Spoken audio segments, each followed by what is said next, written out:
Қайырлы күн, қалдарыңыз қалай? Бұл видео бірден айтайын, біраздан бері түсіріп қойған едім. Монтаждап салуға енді қолым тиіп жатыр. 8 марттың қарсаңында үй жинастырайын дедім. Киімдердің барлығын реттестіріп, бүкіл комнаталарды бірінші шаңын сүртіп, ол түспей қалыпты. Одан кейін пылесостап шықтым. Әсіресе осы кухня мен прихожка, душевой тез шашылып кетеді.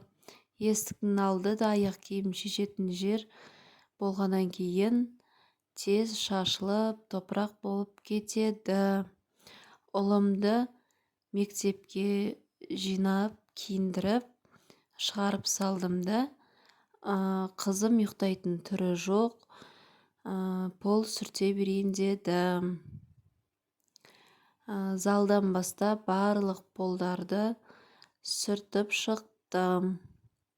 Мына қыз қуыс-қуыстардан дым қалдырмай, сүртіп қойған жердің барлығын басып, ойнап жүр. Енді басқа амал жоқ. Осылай болса да үй жинау керек.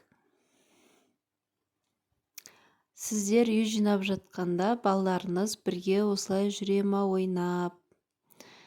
Бізге осылай тыным таппайды. Комнатадан комнатаға кіріп, бір жер жинап кетсең, екінші жақты шашып жатады.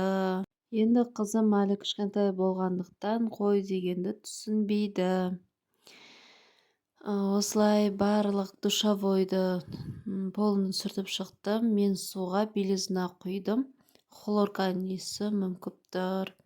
Осылай хлорканың иісін шығарып, бүкіл үйдің полдарын сүртіп шыққанды ұнатамын. Артынан үй жинап болғаннан кейін қызымның қолында жуып қойдым тазалап. Одан кейін түстен кейін осындай блины пісіріп қойдым.